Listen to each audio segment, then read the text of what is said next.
Hello everyone. स्वागत है आपका इस कोर्स में जिसका नाम है business correspondent business facilitator. Business correspondent basically banking service provide करने वाला व्यक्ति होता है। उसे लोगों से डिपॉजिट लेने और बैंक की ओर से लोन देने का अधिकार होता है। वह माइक्रो इंश्योरेंस पॉलिसी बेचता है। वह म्यूचुअल फंड प्रोडक्ट्स भी बेच सकता है। हम इस कोर्स में वो सब सीखेंगे जो एक बिजनेस कॉरस्पोंडेंट करता है। इसीलिए हम बिल्कुल बेसिक से स्टार्ट करेंगे और इसीलिए हमारे फर्स्ट चैप्टर का नाम है basics of financial inclusion part 1। हम ये सेशन स्टार्ट करें इससे पहले हमें पता होना चाहिए कि हमारा ऑब्जेक्टिव क्या है। हम इस चैप्टर के अंत में क्या सीखेंगे। इस चैप्टर में हम सीखेंगे कि फाइनेंशियल इंक्लूजन क्या होता है, इसकी ज़रूरत क्यों है, फाइनेंशियल इंक्लूजन को बढ़ावा देने में रिजर्व बैंक ऑफ इंडिया का क्या रोल है और भारत की सरकार फाइनेंशियल इंक्लूजन को बढ़ावा देने के लिए क्या कर रही है। हमने कई बार ये शब्द सुन लिया है फाइनेंशियल इंक्लूजन। आप लोग सोच रहे होंगे कि ये फाइनेंशियल इंक्लूजन होता क्या है। इससे पहले कि हम यह समझे कि फाइनेंशियल इंक्लूजन क्या है, हमें पहले यह समझना चाहिए कि फाइनेंशियल एक्सक्लूजन क्या है। फाइनेंशियल एक्सक्लूजन वह सिनेरियो है जिसमें पॉपुलेशन का एक वर्ग बेसिक बैंकिंग सर्विसेज को यूज़ नहीं कर पा रहा है। इन लोगों तक कुछ बेसिक बुनियादी सुविधाएं भी नहीं पहुंच पा रही हैं। भारत सरकार और रिजर्व बैंक ऑफ इंडिया ने काफ़ी स्टेप्स लिए फाइनेंशियल एक्सक्लूजन को ख़त्म करने के लिए, लेकिन अभी भी कई कड़े कदम उठाने की ज़रूरत है ताकि बैंकिंग सर्विसेज भारत के गांव-गांव तक और भारत की हर फैमिली तक पहुंच सके। और मैं आपको एक बात बता दूं कि गरीबों के सोशल एक्सक्लूजन यानी कि सामाजिक बहिष्कार का सबसे बड़ा कारण भी ये फाइनेंशियल एक्सक्लूजन ही था। इसके बारे में हम आगे डिटेल में देखेंगे। भारत एक एग्रेरियन इकोनॉमी यानी कि कृषि अर्थव्यवस्था है जिसकी 69% पॉपुलेशन अभी भी गांव में रहती है। इन लोगों तक बेसिक बैंकिंग सर्विसेज का ना पहुंच पाना ही फाइनेंशियल एक्सक्लूजन है। भारत के कमज़ोर वर्गों और कमज़ोर आय वाले समूहों तक, चाहे वो गांव के हों या किसी शहर के, निष्पक्ष और पारदर्शी तरीके से उन तक बेसिक बैंकिंग सर्विसेज का पहुंच पाना ही फाइनेंशियल इंक्लूजन है। बेसिक फाइनेंशियल सर्विसेज कौन सी होती हैं? जैसे deposit accounts, payment services, micro credit and insurance. इन लोगों तक ये सारी सुविधाएं पहुंचाना ही फाइनेंशियल इंक्लूजन है। शहरी क्षेत्र कुछ हद तक अभी भी बैंकिंग प्रणाली से जुड़े हुए हैं, लेकिन ग्रामीण क्षेत्र अभी भी फाइनेंशियल सिस्टम का पूरा लाभ नहीं ले पा रहे हैं। किसी भी देश के फाइनेंशियल सिस्टम का प्रबंधन करने के लिए दो संस्थानों की आवश्यकता होती है, एक देश की सरकार और दूसरा देश का सेंट्रल बैंक। ये दोनों संस्थान मिलकर एक फाइनेंशियल सिस्टम विकसित करते हैं। अगर हम सिंपल वर्ड्स में बोलें तो देश की सभी फैमिलीज को फाइनेंशियल सिस्टम से लिंक करना ही फाइनेंशियल इंक्लूजन है। पहले एक बार हम देख लेते हैं कि भारत में फाइनेंशियल इंक्लूजन को बढ़ाने के लिए किस किस तरीके से क्या क्या स्टेप्स उठाए गए हैं। अगर हम बात करें 1904 की, तो 1904 में रूरल कोऑपरेटिव सोसाइटी बनाई गई जिनके द्वारा फंडिंग और लैंडिंग शुरू की गई। उसके बाद 1954 में तो रूरल सर्वे कमेटी आ गई। फिर 1955 में बैंक ऑफ इंडिया एक्ट पास होता है और गवर्नमेंट की ओनरशिप में इंपीरियल बैंक ऑफ इंडिया का नाम बदलकर स्टेट बैंक ऑफ इंडिया कर दिया जाता है। फिर 1969 में 14 बड़े बैंक्स का नेशनलाइजेशन किया गया था। फिर 1969 की ही बात करें तो उस समय लीड बैंक स्कीम लाई गई थी। लीड बैंक स्कीम के बारे में मैं आपको बता दूं कि कई लोगों को लगता है कि जिस शहर में जिस बैंक की जितनी ज़्यादा ब्रांचेज हैं वो वहाँ का लीड बैंक है। ऐसा बिल्कुल नहीं है। फॉर एग्जांपल, लखनऊ में सबसे ज़्यादा branches state bank of India की हैं, लेकिन वहाँ का लीड बैंक है बैंक ऑफ इंडिया। तो ऐसा बिल्कुल नहीं है कि जिस बैंक की सबसे ज़्यादा ब्रांचेज हैं वही लीड बैंक होगा। लीड बैंक स्कीम के बारे में मैं आपको बता दूं कि गवर्नमेंट ने 1969 में जो लीड बैंक स्कीम लॉन्च की थी, इसको गाडगिल मॉडल पर आधारित बनाया गया था। प्रोफेसर गाडगिल उस समय आपके योजना आयोग के उपाध्यक्ष थे। उनके मॉडल के बेस में इसे बनाया गया था। इस स्कीम में गवर्नमेंट ने सभी बैंक से यह कहा था कि आप एक एक डिस्ट्रिक्ट अडॉप्ट करें और उसके डेवलपमेंट की जिम्मेदारी आपकी होगी। तो इस तरीके से लीड बैंक स्कीम बनाई गई। इसलिए lead bank scheme district adoption scheme के बेस पर चलती है। इसके बाद 1972 में रूल लाया गया कि बैंक्स को अपनी लैंडिंग का टोटल 40% लैंडिंग प्रायोरिटी सेक्टर को करना होगा। फिर 1975 में रीजनल रूरल बैंक्स यानी कि क्षेत्रीय ग्रामीण बैंक की स्थापना की गई। पहला आरआरबी प्रथमा बैंक था, जिसका स्पॉन्सर बैंक आपका सिंडिकेट बैंक था। 1990s में सेल्फ हेल्प ग्रुप को बनाया गया। इसके बारे में हम आगे डिस्कस करेंगे कि सेल्फ हेल्प ग्रुप क्या होते हैं। बस एक बात का ध्यान रखना आप लोग कि ये self help group same socio economic group होते हैं, यानी कि उन लोगों का ग्रुप जिनका समाज में एक हिस्सा होता है। यानी कि एक सेल्फ हेल्प ग्रुप सिर्फ किसानों का होगा, एक सिर्फ कारपेंटर्स का होगा और एक सिर्फ मजदूरों का होगा। फिर 1992 में self help group bank linkage programme लाया गया ताकि सेल्फ हेल्प ग्रुप से जुड़े लोगों को आसानी से बैंकिंग सुविधाओं का लाभ मिल सके। Self help group bank linkage programme के 3 तरह के मॉडल हैं, जिनका हम आगे जिक्र करेंगे। फिर 1998 में किसान क्रेडिट कार्ड स्कीम लॉन्च की गई। हम मानते हैं कि आज की डेट में किसान क्रेडिट कार्ड में एनपीए काफ़ी ज़्यादा है, लेकिन जब यह स्कीम आई थी तब किसानों को इससे बहुत फ़ायदा मिला था। किसानों को बैंक के थ्रू आसानी से लोन मिलने लगा था। फिर अगर 2005 की बात करें तो आरबीआई ने बैंक को एडवाइस किया कि नो फ्रिल अकाउंट्स ओपन किए जाएं। ये एक बहुत बड़ा कदम था। आरबीआई ने जीरो बैलेंस पर गांव-गांव में अकाउंट ओपन करने स्टार्ट कर दिए। फिर 2006 में आरबीआई ने बैंकिंग कॉरेस्पोंडेंट और बैंकिंग फैसिलिटेटर को ऑथराइज किया कि वो बैंक के एजेंट्स के रूप में एक्ट कर सकें।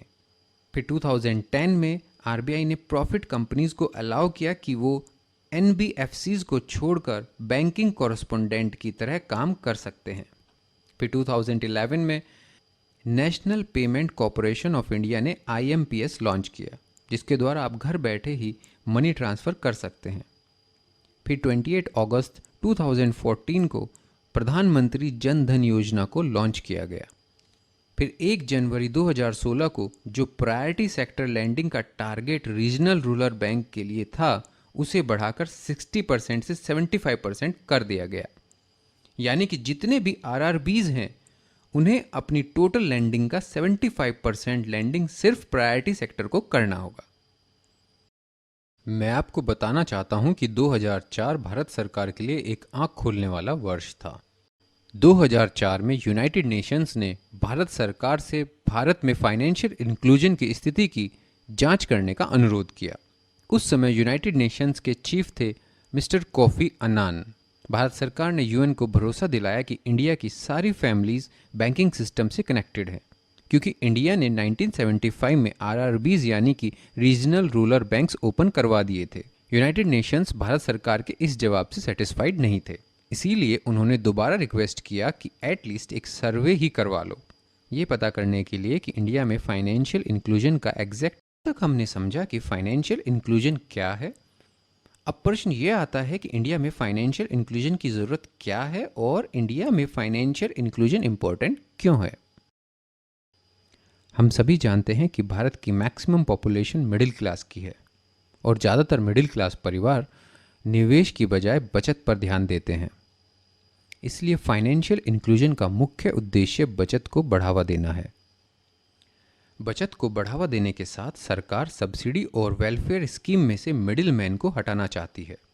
सरकार चाहती है कि जनता को सीधे सब्सिडी और अन्य वेलफेयर योजनाओं का लाभ मिले। इससे पहले बिचौलियों के इस प्रोसेस में शामिल होने के कारण आम आदमी को सरकारी योजनाओं का पूरा लाभ नहीं मिल पाता था। भारत में फाइनेंशियल इंक्लूजन की ज़रूरत इसलिए भी है ताकि गरीब तबके के लोग लोन फैसिलिटी अवेल कर सकें। ग्रामीण क्षेत्रों के गरीब लोग अपने क्षेत्र के स्थानीय महाजनों या साहूकारों से पैसा उधार लेते थे। वे काफ़ी ज़्यादा ब्याज लेते हैं और सिक्योरिटी के रूप में व्यक्ति की संपत्ति भी रखते हैं। गरीब लोगों को इन लोकल लैंडर्स को ज़्यादा ब्याज देने से बचाने के लिए सरकार ने समाज के कमज़ोर वर्गों के लिए लोन सुविधाएं उपलब्ध कराई, और वह भी बहुत कम ब्याज पर। आइए अब भारतीय रिजर्व बैंक द्वारा फाइनेंशियल इंक्लूजन को बढ़ावा देने के लिए उठाए गए कदमों पर एक नज़र डालते हैं। हम पहले से ही जानते हैं कि किसी देश के फाइनेंशियल सिस्टम को मैनेज करने के लिए 2 संस्थानों की ज़रूरत होती है, एक देश की सरकार और दूसरा देश का सेंट्रल बैंक। भारतीय सेंट्रल बैंक है reserve bank of India, RBI. RBI और भारत सरकार दोनों ने देश में फाइनेंशियल इंक्लूजन को बढ़ावा देने के लिए कदम उठाए हैं। आइए पहले हम फाइनेंशियल इंक्लूजन का समर्थन करने के लिए आरबीआई द्वारा उठाए गए कदमों पर एक नज़र डालते हैं। आरबीआई ने किसान क्रेडिट कार्ड को लॉन्च किया, ज़ीरो बैलेंस अकाउंट को ओपन करने की परमिशन बैंक्स को दी, बिजनेस कॉरेस्पोंडेंट के द्वारा बैंकिंग सर्विसेज हर परिवार तक पहुंचाने की कोशिश की और इलेक्ट्रॉनिक बेनिफिट ट्रांसफ़र के माध्यम से सभी सब्सिडीज बेनिफिशियरी के खाते में सीधे ट्रांसफ़र करने की परमिशन दी। किसान क्रेडिट कार्ड भारत की एक बहुत फेमस क्रेडिट योजना है जिसे पूरे देश में अगस्त 1998 में पेश किया गया था। इस क्रेडिट योजना का मेन पर्पस किसानों को जल्दी और सही समय पर क्रेडिट उपलब्ध कराना था। यह योजना नाबार्ड और भारतीय रिजर्व बैंक द्वारा शुरू की गई थी। इस स्कीम का पर्पस क्रेडिट के लिए इनफॉर्मल बैंकों पर किसानों की डिपेंडेंसी को कम करना है। यह कार्ड सरकारी बैंकों, क्षेत्रीय ग्रामीण बैंकों और जो पब्लिक सेक्टर बैंक्स है वहाँ से मिल सकता है। किसान क्रेडिट कार्ड के और भी बहुत फ़ायदे हैं, जैसे कि किसान क्रेडिट कार्ड धारकों के लिए बीमा कवरेज होती है, किसानों की फाइनेंशियल ज़रूरतों के लिए क्रेडिट उपलब्ध कराया जाता है, केवल कुछ स्पेशल फसलों के लिए इस स्कीम के तहत लोन भी दिया जाता है, कीटों के हमलों, प्राकृतिक आपदाओं जैसे कि बारिश का ना होना या बारिश का ज़रूरत से ज़्यादा होना, ऐसे कारणों से हुए फसलों के नुकसान के खिलाफ सुरक्षा प्रदान की जाती है। आइए अब समझते हैं कि नो फ्रिल अकाउंट क्या होता है। 2005 में आरबीआई ने गरीबों को बुनियादी बैंकिंग सुविधाएं प्रदान करने और फाइनेंशियल इंक्लूजन को बढ़ावा देने के लिए नो फ्रिल खाता शुरू किया। No frill account zero balance के साथ या बहुत कम मिनिमम बैलेंस के साथ ओपन किया जा सकता है। यह खाता उन लोगों के लिए फ़ायदेमंद है जिनकी इनकम बहुत कम है, जिन्हें एक महीने में 2-3 बार पैसे जमा कराना पड़ता है और कभी कभार ही वापस निकालना पड़ता है। ऐसे अकाउंट्स में लेन देन की संख्या सीमित होती है। अगस्त 2012 में आरबीआई ने बैंकों से नो फ्रिल अकाउंट्स का नाम बदलकर basic saving bank deposit account BSBDA करने को कहा। BSBDA को एक नॉर्मल बैंकिंग सेवा माना जाना चाहिए जो सभी के लिए उपलब्ध है। इस खाते में किसी मिनिमम बैलेंस की ज़रूरत नहीं होगी। यह ज़ीरो बैलेंस के साथ खुल सकता है। एक महीने में पैसा जमा कराने की कोई सीमा नहीं है। अकाउंट्स होल्डर को एक महीने में मैक्सिमम 4 बार पैसे निकालना अलाउड होगा, जिसमें एटीएम विड्रॉल भी शामिल है। एटीएम कार्ड्स या एटीएम कम डेबिट कार्ड्स की सुविधा उपलब्ध है। ऐसे खाते में एक वर्ष में कुल क्रेडिट 1 लाख रुपए से अधिक नहीं होना चाहिए।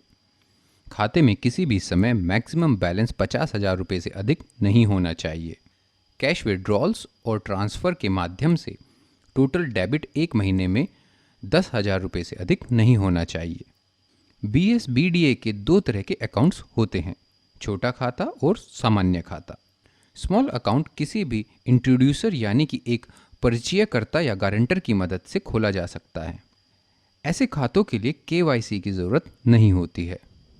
नॉर्मल अकाउंट सभी KYC फॉर्मेलिटीज़ को पूरा करने के बाद ही ओपन किया जा सकता है।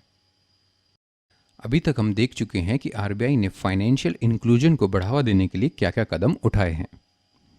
अब हम देखते हैं कि भारत सरकार ने फाइनेंशियल इंक्लूजन को प्रमोट करने के लिए क्या कदम उठाए हैं।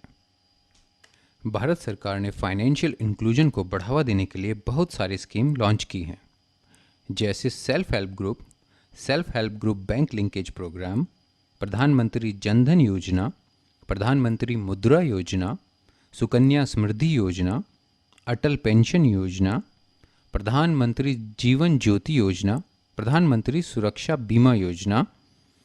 आइए एक एक करके इन योजनाओं के बारे में जानते हैं।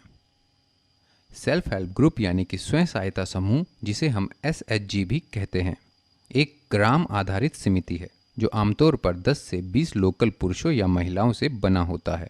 सेल्फ हेल्प ग्रुप के मेंबर्स अपनी छोटी बचत में से पैसे जोड़कर एक कॉमन फंड बनाते हैं। सेल्फ हेल्प ग्रुप का हर मेंबर SHG के काम में भाग लेता है। स्वयं रोजगार यानी कि सेल्फ एम्प्लॉयमेंट को बढ़ाने के लिए और गरीबी को हटाना ही सेल्फ हेल्प ग्रुप का मेन मोटिव रहता है। यह ग्रुप द्वारा तय शर्तों के साथ बिना किसी गारंटी के लोन प्रदान करता है। लोन कम से कम डॉक्यूमेंट्स, बिना किसी गारंटी के और एक दूसरे के ऊपर किए गए भरोसे पर दिया जाता है। इसलिए सेल्फ हेल्प ग्रुप गरीबों के माइक्रो फाइनेंस सेवाओं की डिलीवरी के लिए सबसे प्रभावी सिस्टम के रूप में सामने आए हैं। स्वयं सहायता समूह बैंक लिंकेज प्रोग्राम SBLP 1992 में शुरू हुआ। 1992 में नाबार्ड द्वारा शुरू की गई SHG बैंक लिंकेज प्रोग्राम दुनिया की सबसे बड़ी माइक्रो फाइनेंस स्कीम बन गई थी। 1993 में RBI के साथ मिलकर नाबार्ड ने स्वयं सहायता समूह को बैंकों में सेविंग अकाउंट ओपन करने की परमिशन दे दी थी। इस परमिशन की वजह से SHG आंदोलन को काफ़ी बढ़ावा मिला और SHG बैंक लिंकेज प्रोग्राम का भी रास्ता खुल गया। SBLP के तहत 3 अलग अलग मॉडल हैं। फर्स्ट मॉडल में SHGs को प्रमोट और फाइनेंस दोनों ही बैंक के द्वारा किया जाता है। सेकंड मॉडल में SHGs को प्रमोट NGOs और सरकारी एजेंसी के द्वारा किया जाता है और फाइनेंस बैंक के द्वारा किया जाता है। और थर्ड मॉडल में SHG को प्रमोट NGOs के द्वारा किया जाता है और फाइनेंस बैंक के द्वारा किया जाता है, लेकिन बैंक्स भी NGOs को मीडिएटर रख के NGOs के थ्रू ही SHG को फाइनेंस करते हैं। प्रधानमंत्री जन धन योजना वित्तीय समावेशन पर एक नेशनल मिशन है, यानी देश के प्रत्येक नागरिक तक वित्तीय पहुंच सुनिश्चित करना। इसे 28 अगस्त 2014 को प्रधानमंत्री श्री नरेंद्र मोदी द्वारा लॉन्च किया गया है। इस योजना का नारा है, मेरा खाता भाग्य विधाता, my bank account the creator of good fortune. अब हम देखते हैं कि प्रधानमंत्री जन धन योजना के फायदे क्या क्या हैं। इसे जीरो बैलेंस के साथ ओपन किया जा सकता है। इसमें मिनिमम बैलेंस मेंटेन रखने की ज़रूरत नहीं है। आपको जमा किए गए पैसों पर ब्याज मिलेगा। खाता खोलने पर 1 लाख का एक्सीडेंटल इंश्योरेंस और 30,000 रुपये का जीवन बीमा कवर भी आपको मिलेगा। आप आसानी से पूरे भारत में पैसे ट्रांसफ़र कर सकते हैं। सरकारी योजनाओं के लाभ लेने वाले लोगों को इन खातों में डायरेक्ट बेनिफिट ट्रांसफ़र होगा। आपको पेंशन इंश्योरेंस प्रोडक्ट तक भी पहुंच प्राप्त होगी। आपको रुपए डेबिट कार्ड मिलेगा। 6 महीने तक अकाउंट को यूज़ करने के बाद आपको 15,000 रुपये तक की ओवरड्राफ्ट फैसिलिटी भी मिलेगी। सिर्फ 1 वीक में लगभग 1 करोड़ 80 लाख अकाउंट ओपन करने का गिनीज वर्ल्ड रिकॉर्ड भी भारत के नाम है। अभी तक 40 करोड़ से ज़्यादा जन धन अकाउंट्स ओपन किए जा चुके हैं। प्रधानमंत्री मुद्रा योजना का उद्देश्य देश के सभी प्रकार के बिजनेसेस को लोन देने के लिए प्रत्येक फाइनेंसर को सक्षम करना है। मुद्रा यानी कि United development and refinance agency bank को सार्वजनिक क्षेत्र के फाइनेंशियल इंस्टीट्यूशन यानी वित्तीय संस्थान के रूप में स्थापित किया गया था। इस योजना के तहत माइक्रो फाइनेंसर द्वारा कम रेट ऑफ इंटरेस्ट में लोन दिए जाते हैं। स्टार्टिंग में मुद्रा बैंक को 20,000 करोड़ रुपए के इनिशियल फंड और 3,000 करोड़ के क्रेडिट गारंटी फंड के साथ ओपन किया गया था। तब सरकार ने बाजार को 1 ट्रिलियन यानी 1 लाख करोड़ का अतिरिक्त फंड प्रदान करने का डिसीजन लिया था और इसे किस तरह से आवंटित किया गया अब वो देखते हैं। ये लोन 3 तरह के बनाए गए: शिशु लोन, किशोर लोन और तरुण लोन। शिशु लोन को टोटल फंड का 40% आवंटित किया गया, किशोर को 35% और तरुण को 25% आवंटित किया गया। मुद्रा बैंक से उधार लेने के लिए छोटी मैन्युफैक्चरिंग यूनिट्स जैसे दुकानदार, फल और सब्जी विक्रेता और कारीगर, ये सब लोग एलिजिबल होंगे। फंडिंग की ज़रूरतों को ध्यान रखते हुए प्रधानमंत्री मुद्रा योजना PMMY के 3 प्रोडक्ट्स बनाए गए हैं। अगर आपको 50,000 तक का लोन चाहिए तो आप शिशु लोन ले सकते हैं। अगर आपको 50,000 से 5 लाख तक का लोन चाहिए तो आप किशोर लोन ले सकते हैं। और अगर आपको 5 लाख से 10 लाख तक का लोन चाहिए तो आप तरुण लोन ले सकते हैं। प्रधानमंत्री मुद्रा योजना PMMY के तहत 1 नवंबर 2019 तक लगभग 20 crore 84 lakh loan account sanction किए गए हैं। सुकन्या समृद्धि योजना का एम एक बेटी के लिए जीवन में आने वाले समय में उसकी पढ़ाई को आगे बढ़ाने के लिए फाइनेंशियल हेल्प प्रदान करना है। यह स्कीम माता पिता और अभिभावकों को बच्चों की हायर स्टडीज़ के लिए सेविंग करने में सक्षम बनाती है। हर साल आप कम से कम 1,000 रुपये जमा करके अकाउंट को एक्टिव रख सकते हैं और 1 साल में आप 1,50,000 रुपये से ज़्यादा जमा नहीं करा सकते हैं। आपकी इन्वेस्टमेंट पर आपको हर साल 8.6% की दर से ब्याज मिलेगा और इस रेट ऑफ इंटरेस्ट को हर साल रिवाइज किया जाएगा। यह अकाउंट 2 शर्तों पर टर्मिनेट किया जाएगा: जब बच्चे की शादी होगी या जब अकाउंट के 21 साल पूरे हो जाएंगे। यदि अकाउंट के 21 साल पूरे हो गए हैं और लड़की की शादी नहीं हुई है तो अकाउंट को एक्टिव रखा जा सकता है। आपकी जमा की गई अमाउंट पर आपको ब्याज मिलता रहेगा। रेट ऑफ इंटरेस्ट कितना मिलेगा ये अभी तक डिसाइड नहीं किया गया है। लड़की की एज 18 वर्ष होने पर हायर स्टडीज़ के लिए टोटल डिपॉजिट का 50% निकाला जा सकता है। आप अमाउंट को प्री मैच्योर विड्रॉ कर सकते हैं अगर बच्चे की मृत्यु हो जाए या माता पिता योजना के साथ आगे बढ़ने में असमर्थ हैं या कोई मेडिकल इमरजेंसी है। अटल पेंशन योजना में आपको मिनिमम इन्वेस्ट करने की आवश्यकता है और बुढ़ापे के दौरान आपको मैक्सिमम बेनिफिट मिलेगा। सभी बैंक अकाउंट होल्डर्स जिनकी एज 18 से 40 वर्ष के बीच है वे इस योजना का लाभ उठा सकते हैं। मंथली पेंशन आपके कंट्रीब्यूशन पर आधारित होगी, यानी 18 साल में प्रवेश के लिए 42 से लेकर 210 रुपये प्रति माह कंट्रीब्यूशन के बेसिस पर आपको 1000 से 5000 तक की मासिक पेंशन का लाभ 60 वर्ष की आयु से मिल सकता है। प्रधानमंत्री जीवन ज्योति योजना में हर साल केवल 330 रुपये जमा करके आपको 2 साल का जीवन बीमा उपलब्ध होगा। सभी बैंक अकाउंट होल्डर्स जिनकी एज 18 से 50 वर्ष के बीच है वे इस योजना का लाभ उठा सकते हैं। यह जीवन बीमा राशि आपके परिवार के लिए होगी।